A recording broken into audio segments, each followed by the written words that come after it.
That's can why own a house, but you look can't at it raise the this rent way. because he's a communist. Let's be clear. It's not why people look at it this way. It's why you look at it this way. He's a socialist, communist, dictator wannabe. Look, you can. I'm not telling you how to feel about Mamdani. You can. He proved it. He said the president's administration is paying companies to stop producing windmills because he thinks that they kill birds.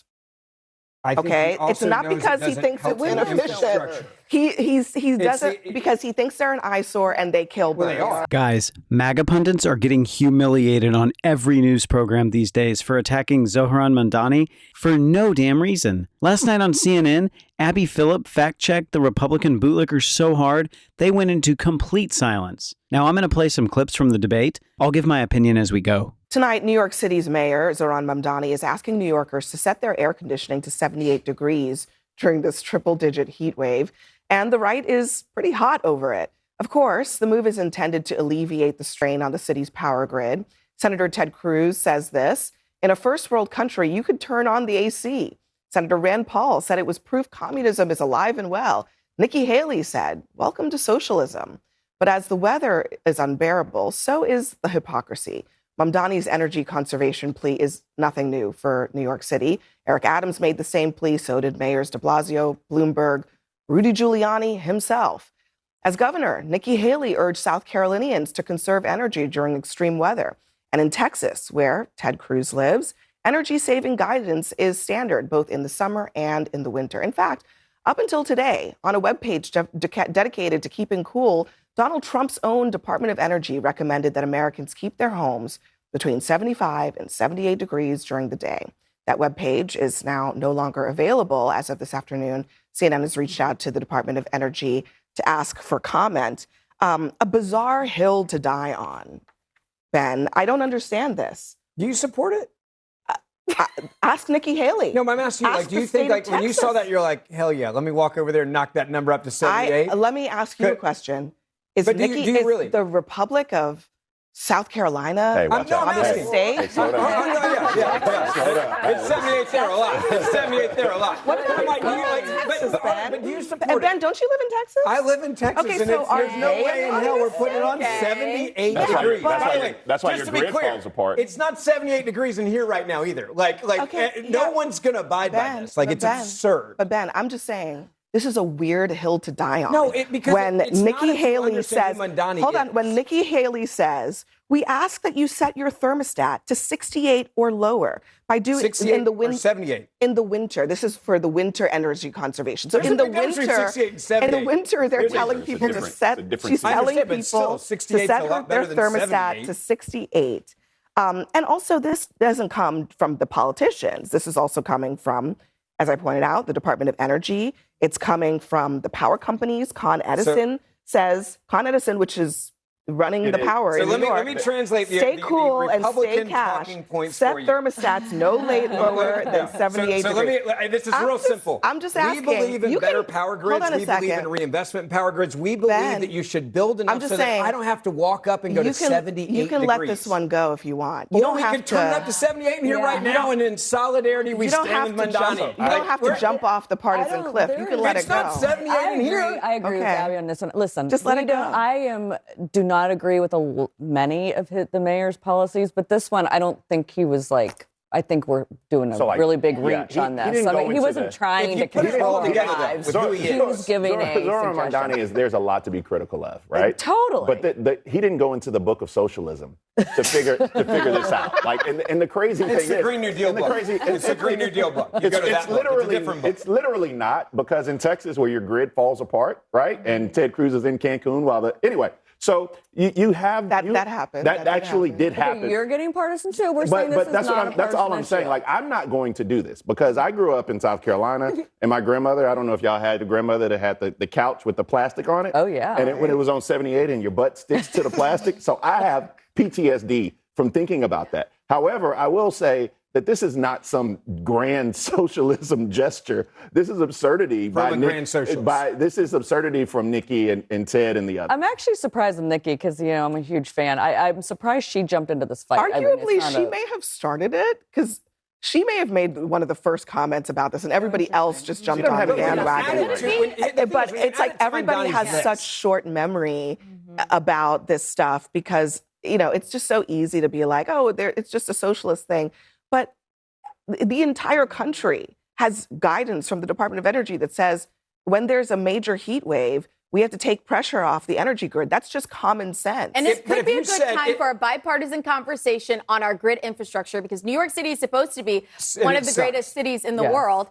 And I agree. I'm not turning anything up to 78. Thank you. Taylor Swift and Travis Kelce down in Madison Square Garden are not at 78. No, the people and in the mayor's Bronx and house, Brooklyn and don't need to be house. And by the way, if you really want to get technical, he could have said, hey, the grid sucks and we got to work on it. Can you guys raise the temperature? I'd actually get behind that. Mayor said, though, to be fair. But it's because of who Mamdani is why people look at it this way. It's because he's a guy that's like, hey, you can own a house, but you can't raise the rent because he's a communist. Let's be clear. Guys, I don't understand why the conservatives are so jealous of Zohran Mamdani all the time. I mean, ever since he's become the mayor of New York City, the MAGA base is just unable to accept its defeat. They attack him on every little step he takes to fix the city. And secondly, guys, I don't know why they're crying about Zohran's request. I mean, he has requested the New Yorkers to keep the thermostat at 78 because he cares about his people. He wants to conserve power to literally save the lives of his people in this extreme heat wave. I mean, it's a fair request. It makes total sense. I don't know why the Republicans are labeling him as a communist for this. Asking people to use a resource just enough that it doesn't fail isn't communism. It's just about realizing what the grid's limits are and working together so the system doesn't crash. Republicans do not acknowledge limits to the environment or society, and that's why we are where we are today. I feel like MAGA thinks that if someone suggests you do something, it's the equivalent of a communist government forcing you to do it at gunpoint. It's not why people look at it this way. It's why you look at it this way. Because there is this, partisan. He's a socialist, communist, dictator wannabe. Look, I'm not telling you how to feel about Mamdani. He proved it. He said you can own property, but we tell you what you can rent. I did not know that is communism. I am not exactly. I'm not telling you how to feel about Mamdani. I'm just suggesting that maybe the thermostat is not the reason. In solidarity, let's raise it in here. 78. We'll be sweating by the end. No one's going to do this. No one's going to do it. I would actually ask Ted Cruz to put forth a bill, right, to actually invest in our grids. Let's actually, if you want to talk about... he's been a huge advocate that's not what I said. The grid. That's not what I said. I said if you want to... We've done that in Texas. No, that's not what I said. Put forth the bill. Go to Treasury. Let's have a conversation. Grab your partners on the left. Grab your senators from New York.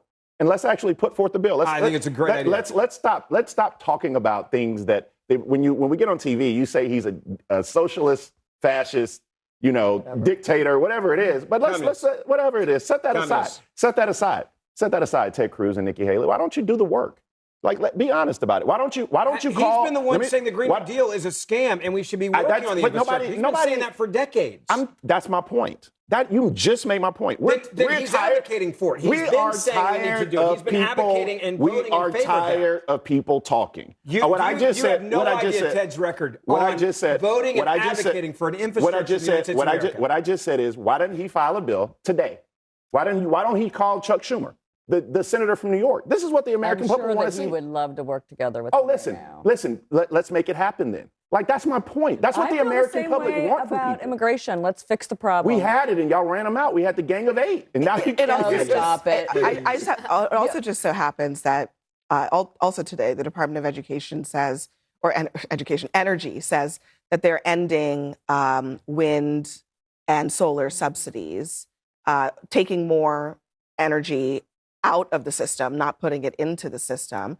So, I'm not sure there's any problem solving. Better, though, is the question. If you look at windmills and you look at them in Texas and other states, they have been a disaster compared to what they were supposed to produce. They're not producing. Yeah. So why would you invest in a bad investment? By the way, they're doing this in Europe as well. The data is now there. The solar and wind is not going to fix our grid. And that if you're saying we need more solar panels or wind turbines, we're totally screwed. We will have to go to 78 degrees. I think that there is an argument to be made for all of the above energy, right? But if it's ineffective and it doesn't work, why do it? But I think what's interesting about this administration's approach... Guys, it is sick the way the conservatives are making a mountain out of a molehill. I mean, the ask is practical. It's hot. Everyone is running ACs. Take it down a bit and shut the F up. We don't want blackouts or power grid issues. Be helpful in our time of need. 77 or 78 or 79 isn't the end of the world.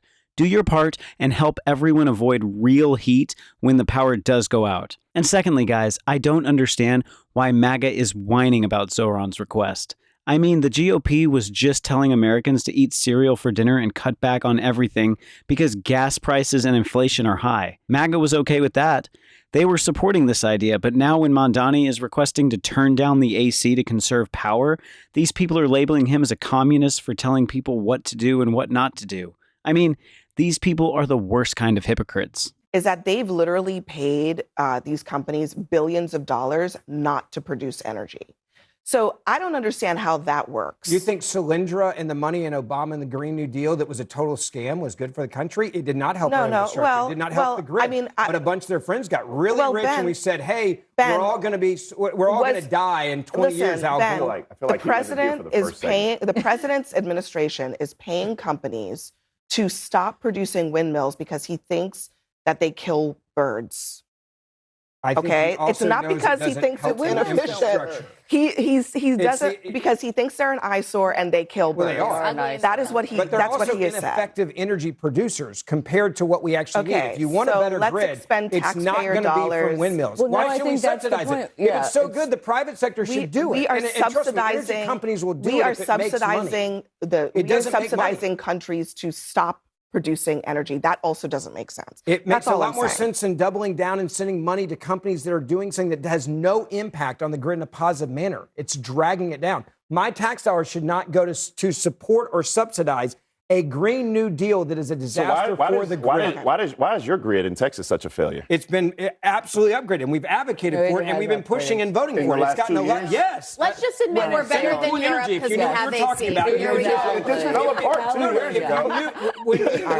When it broke the last time, they made it very clear. The legislature came in a bipartisan way and said, we can never let that happen again. Look how that you just criticized Texas and you didn't know what you were talking about. That's how it works. Look at Centerpoint Energy. No, I'm good on that. Not in Texas, you would not get elected. You're going after two of Ben's hobby horses here, his podcast partner and the grid is a lot better than it was. That's why you're getting that kind of reaction. All right. It actually was Peter. Next for us, the president's plans for America's 250. All right, guys, that's it for today's video. I'll see you again tomorrow with another one.